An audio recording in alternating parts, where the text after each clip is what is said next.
Hi, I'm Rhiannon Fish, and you're watching the Permanent Rain Press. Today, I am happy to be joined by Rhiannon Fish. How are you? I'm so good, thank you. Just enjoying this lovely cool weather we're having here in Vancouver. As you were saying before the interview, it's cooler outside than it is in your place right now. Exactly, hence the outdoor setting. I feel like anybody that's in Vancouver right now is experiencing it, and it's just inside. It is just almost unbearable. Do you have AC? No, I don't know anybody that has AC. No wonder. I have a tiny fan. That's and you're it. like, I'm not going to sit right next to the fan for the entire day. No, exactly. So you have been in Vancouver and BC primarily over the past year. How has it been living on the West Coast full time? I love it. So I'm Canadian. I was born in Calgary and then grew up in Australia. So I lived there for like 25 years, and it really felt like coming home. I love Australia very, very much. But when I landed here, I just had this sort of feeling in my gut and in my heart that like this is where I'm supposed to be. I love it here. Have you picked up any skills or hobbies that you can add to your resume? Oh, I don't know if this counts, but like I now consider myself a gamer. I'm really quite good at a lot of games on Nintendo Switch. Zelda, I love Animal Crossing, obviously. Getting into some of the Pokemon Sword, I beat that. So yeah, I don't know if that counts as anything on a resume, but that is a skill I picked up.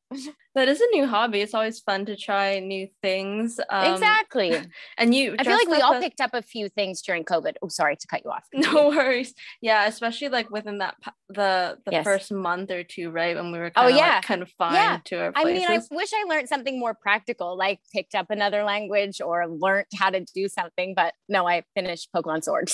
So whatever makes you happy, right? Exactly. I appreciate that. Yeah. I did see an Instagram video of you doing a self-tape with help from Richard. For those who don't know, your boyfriend, Richard Harmon. It seemed like it was taking a long time for you to be happy with it. Have you become a self-tape master yet? Is it still a work in progress? That's such a sweet question. I feel like anybody that considers themselves a master in like what we do is definitely not. Like we're all still learning all the time, especially and that's one of the reasons why I like the tapes. It's like self-tape situation is because there is more time to like learn and play. And I'm so grateful that I get to do it with Richard, who is obviously phenomenal. And it's also great because it's my boyfriend and I'm not like worried about wasting his time, and I'm like so welcome to his feedback. And I think it goes vice versa, where I really love reading for him as well, but I won't speak to how he feels on it. Maybe he feels differently. What is like the weirdest kind of dialogue that you've had to read when you're helping Richard with his self-tapes? That's so interesting. Oh my gosh, that's such a good question. I feel like sometimes, I mean, a lot of it can get very, very dark and be like, he in particular will like have some auditions for roles where like he's saying like some questionable stuff. But I don't think it ever really bothers either of us. It's just, there's such a clear separation I feel between like what is work and what is like reality, that I've never really been bothered by any of it. I don't think. Maybe he has. Again, can't speak for him. But I love what you were talking about, like the process, because it is all in the details, and you're learning something new every time you get in front of the camera and either help out or read lines. Exactly. Oh, and that's a thing. Yeah, absolutely. You learn so much too from reading with other people. I read with a few of our friends, and it's one of my favorite things to do. They're always super apologetic, like, "Oh, I'm so sorry." I'm always like, I don't mind at all, because you really do. You learn from every single moment that you either watch someone or you yourself are in front of the camera. And also too, it's just nice to read dialogue. Like anytime we can do it, it's a welcome opportunity. Speaking about dialogue, let's talk about you're good at your segues. Thank They're you so really good at much. that. Yeah. I want to talk about your Leo Award nomination for your Yeah, role I'm as so Tenley excited. in A Love to Remember. Yes. She is trying to make the most out of a sticky but life-saving situation. Tell me a Yes. bit more about the story and what you really enjoyed about stepping into her shoes. I truly loved that script from the moment that I got it. There are a lot, we're so lucky in Vancouver where we do a lot of like movies for television. And there are some that come through that just have this moment where you're like, this is cool. This is different than the other ones. There's a formula to the MOWs, but there are ones that kind of veer a little bit off that formula. And I felt that this one did, and I really liked it. I loved this script from the moment that I got it. It's about this girl, Tenley, who's my character, and she falls in love with this guy in this internet chat room, and they're about to meet on a date for the first time, and he stands her up. Or so she thinks. Turns out he's actually in a coma. So she races to the hospital to go visit him, make sure he's okay. And as she's frantically filling in the paperwork, she accidentally agrees or signs some dotted line that says, I am married to this man. And so his whole family comes in, and they assume that she is, of course, his wife. And as the story unfolds, it's just sort of her desperately trying to, at every moment, convey, hey guys, I'm not his wife. But she gets stepped on at every time she tries. So it's this sort of really fun, very cute back and forth that of course has that MOW, that movie for television sort of magic that happens throughout it, and particularly at the end. So with Tenley, like you mentioned, she gets stepped on at every moment. Yes. What are some of your favorite scenes to have been a part of? Another great question. I loved like the dance montages. Like I kind of, when I watched them, just because it was me, I kind of cringed at myself just a tiny bit. I was like, oh no, Rhiannon, what are you doing? But I really loved it. Dance has always been, I'm not great, but dance has always been one of like my most pure longtime loves. So the fact that I got to do a movie where I was dancing at the same time, I love when those worlds can collide. It was wonderful. I loved when she did the spoiler Oh my God, alert, that was mortifying. happy dance at the beginning and then flung her phone in the air. Did you have to pretend you were super clumsy, or are you actually a bit clumsy in real life? Your questions are fantastic. So I don't think I'm particularly clumsy, but it was like on kind of cobblestone path, and I was in heels. So wasn't hard to pretend to not be able to do it. And a fun fact is that was like, we shot that right after the COVID restrictions lifted. And so what was originally scripted is that she falls into his arms, but they were trying to minimize the amount of physical contact. So it turned out being the phone throw, which is like, something you would hopefully never think of when you watch it. But that's what it changed from and to. Her wardrobe was super cute as well. Did you get to take anything home? Her name's Maria, the costume designer. She's amazing. I worked with her. I shot another film just shortly after that, and she was the costume designer again. She is like the best at her job. But I'm trying to think, what did I keep? I don't think I kept anything. I try and live like a fairly minimalist sort of life. And so I don't mean to be weird, or maybe that sounds weird, but I always tell myself that if something new comes in, I will donate something old. And I just didn't really need anything. So, leave it with the wardrobe department. You get to, when you watch the film back, you can imagine yourself wearing those outfits like you were during filming. Exactly. It takes me right back. I also loved the family scenes, like when she was spending time with Jared's family and Everett. What was it like working with that ensemble? It was so fun. Lynn, who played Jared's mom. Was Lynn? Okay, I think Yes, sorry, I'll keep going. Yes, I was trying to make sure. I always get confused. I'm like, am I saying the character name or the actor's name? Lynn, who played Jared's mother, was so lovely. I really, really loved her in particular. And I love when it's a big group of people and we all got along very, very well. So each day coming to set, it was an absolute privilege to be there. I was so grateful. You are a vegan and you actively voice your support for appropriate animal treatment, cruelty-free products, and just really how important that decision was in your life. Did you see any correlations between your personal life and then taking it over, and how passionate Tenley was about horticulture and about sustainability? Whoa, I actually kind of did. I have to be really honest with you. There were a lot of things that Tenley did that I was like, is this me? Like, I wondered when Aubrey read it, was she like, who was the director, with that she was like, oh, Rhiannon would be great at this. Because there are a lot of similarities. I'm a very particular, some might say controlling. I just know how I like things to be done, and it is the right way.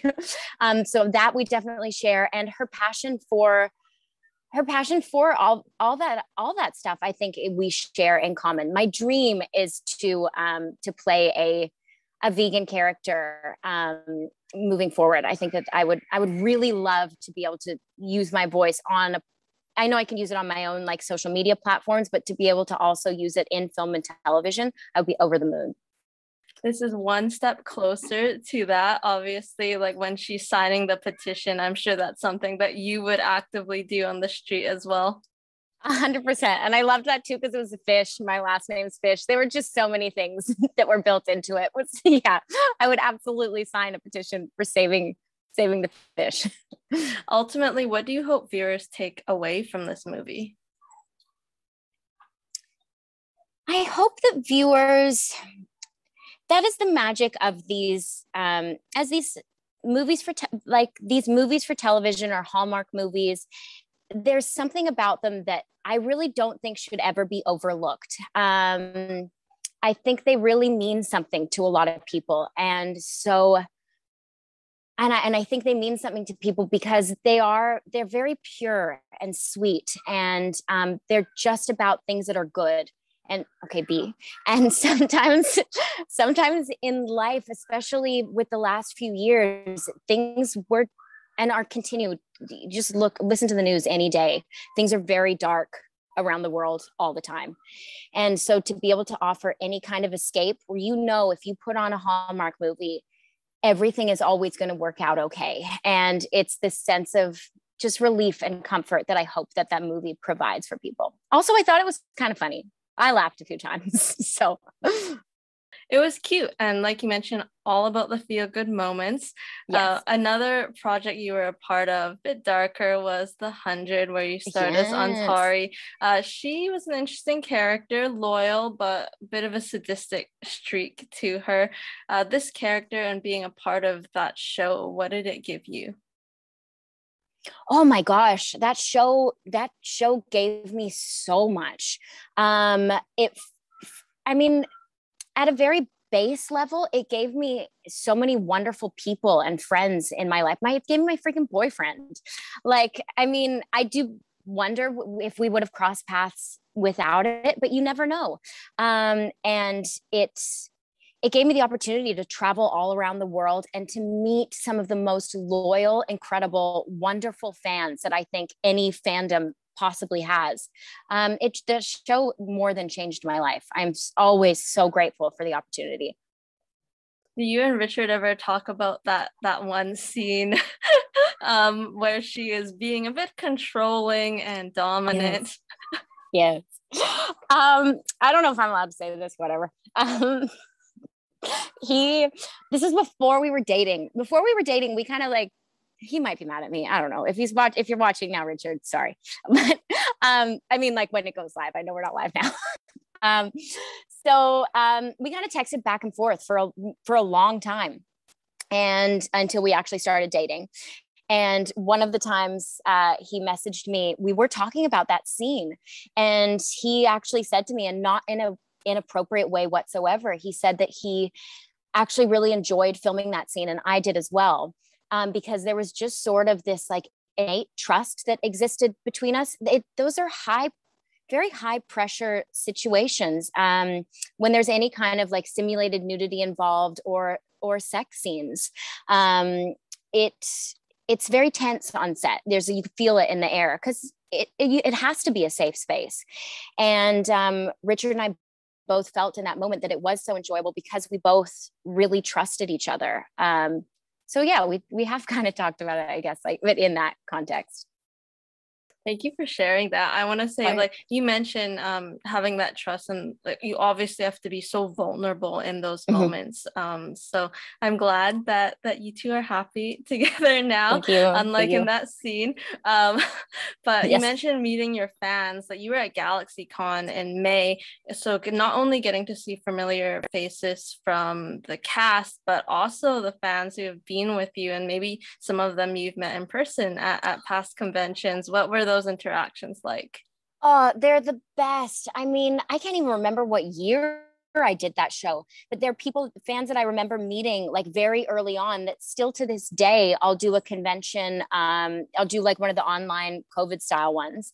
And they're the same fans. Like you get to know their girls that will pop up on my screen that I'll be like, how's your mom? Like, show me your, like, I know it feels like a much more intimate, like genuine sort of, not intimate, sorry, just much more genuine friendship that gets created because of the loyalty of these fans. And you see them over and over and over again. Yeah, it's very much like friendships that you start to form with some people. It's wonderful. And you are not that active on social media, but I love that after GalaxyCon, you went on and you were like replying to those people who are like went to see you. So that's always a good thing and a good excuse to get yourself onto social media. Yeah, I'm really bad with social media. But that's also sometimes a choice. Like I choose to, and I hope that, I don't know if anyone that's watching this needs to hear this, but I sometimes think while it can be a really, really great and wonderful place, other times I can feel when it's like maybe not the best, I'm not in the best headspace, because as we all know, it's snapshots of like the best of people's lives. And if you are kind of navigating something in your own capacity, to see all these people, everything seems so great, it can make you feel worse about yourself. So I do try and just, pop in, like, say, hey guys, how's everybody doing? Here's one thing. And then I will pop back out again. I think it is important to kind of know what you're comfortable with, because you don't really want to, see all that noise as well. Totally. I mean, I think, am I saying weird stuff? I don't know. They'll let me know. Where like our time is so precious, where if you sometimes check your weekly screen time report and you'll look at like your time spent during your day, I'll admit on TikTok, I will look at that and I'm like, oh no, like I could have done something. I could have called my mom or, done something, so I really, really try and monitor how much time I spend on there. We are going to talk about Dancing with the Stars Australia. You alluded to Yay! dancing earlier, but you finished as the runner-up back in 2013. Tell me about that experience and what you learned about yourself. Dancing with the Stars was the wildest thing I have ever done. Just even to this day, like last night, I was in the car with Richard and a song came on and I was like, oh my God, this is one of the things we danced to. It's just so intense. I know everybody that does the show comes out of it afterwards and says that. There is literally nothing like it. I've never worked so hard. I try very hard in everything I do. Excuse me, B. But it's so hard.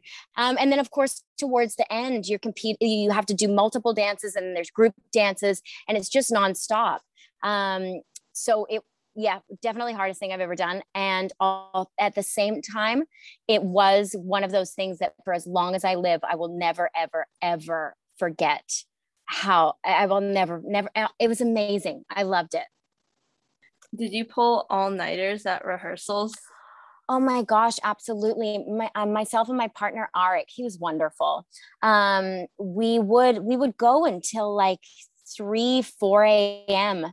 And then the next day we'd be there at 7 or 6 or 7. Like the turnaround, and it's up to you. You decide how much you want to rehearse. If you don't want to, you certainly don't have to. But we wanted to be good.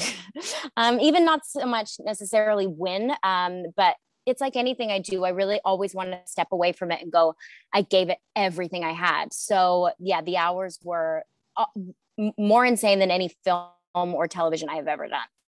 I'm glad that you're happy with what you did. You were phenomenal. I was watching some performances prior to the interview. Your cha-cha-cha, your samba, I loved. Which was your favorite dance? Oh, my favorite dance. I wish they were on YouTube.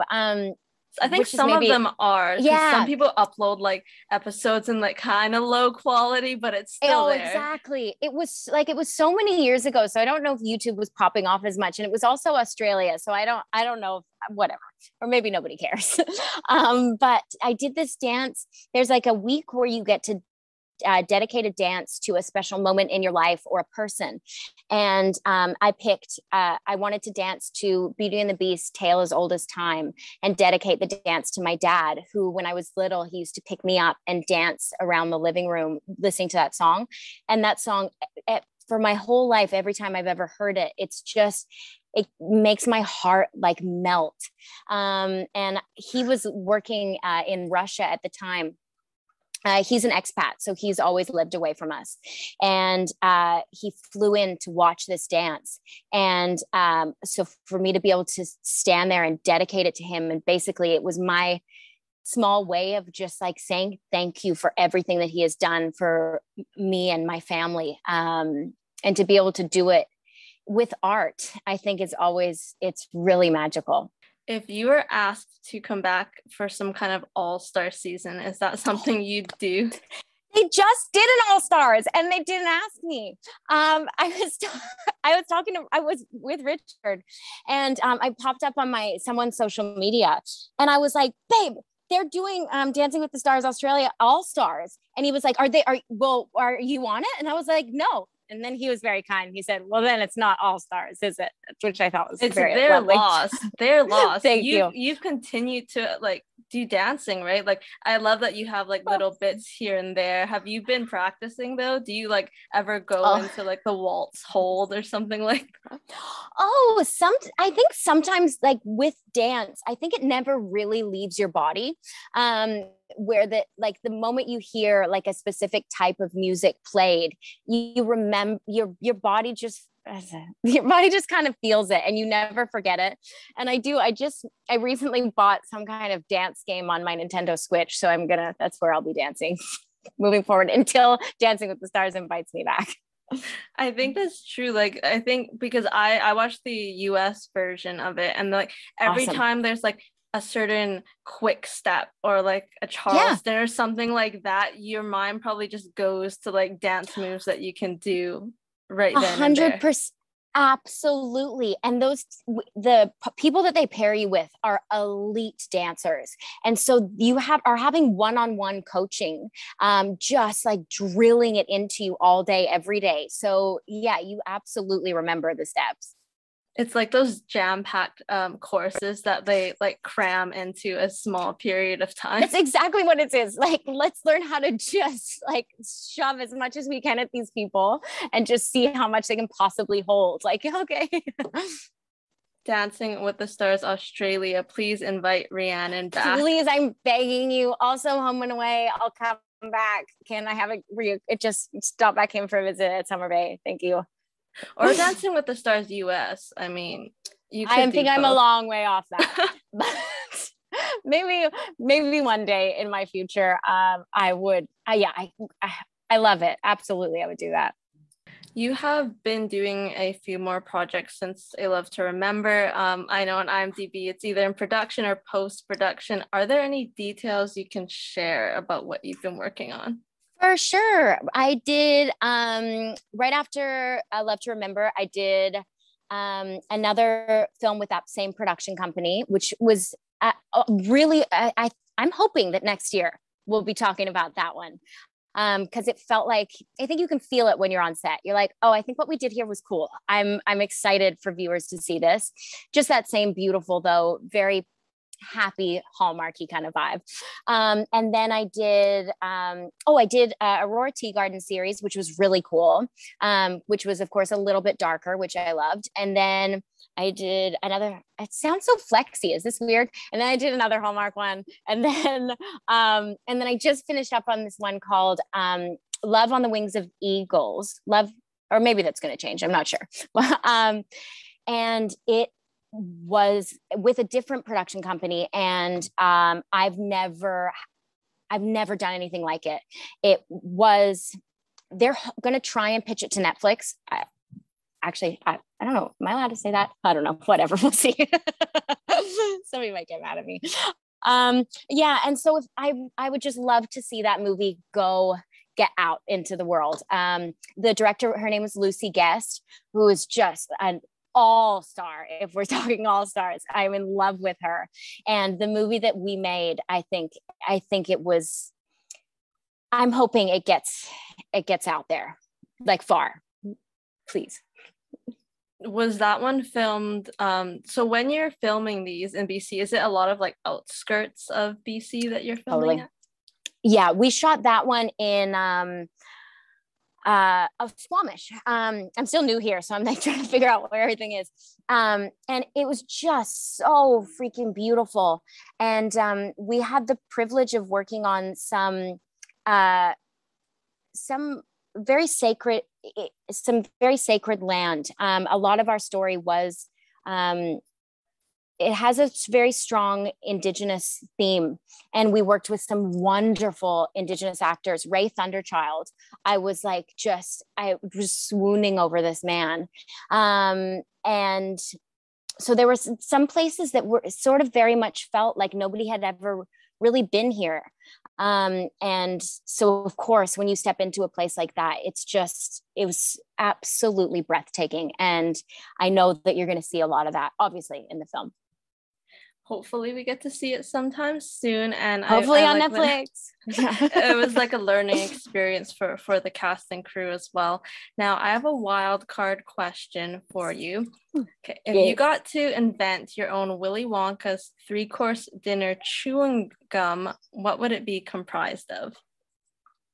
3-course chewing gum. Okay, Willy.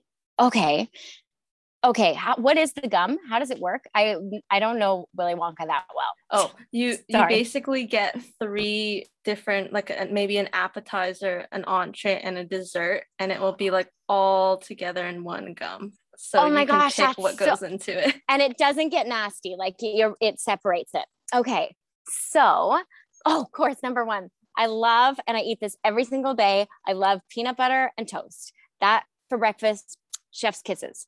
And then for lunch, it would be some, let's for lunch do just like a vegan burger that is so good. You're like, is this vegan? I'm not sure. With, like French fries, all that jazz. And then dinner, pizza, vegan pizza. And then I'm putting a dessert. Sorry, I'm not allowed. For dessert, we'll put some ice cream in there as well. The end. Thank you. That's such a cute question. I love it. Like the dessert was an afterthought, but I know it's definitely vegan ice cream. What flavor would it be? Cookies and cream. Bomb. I'm so hungry right now. This is such a good question. I like it. Thank you so much for taking the time to chat. Really appreciate it. It was a pleasure. Thank you so much, really. Make sure to follow Rhiannon on her socials. She'll definitely announce when there's a new project upcoming and start her campaign for Dancing with the Stars Australia. Yes.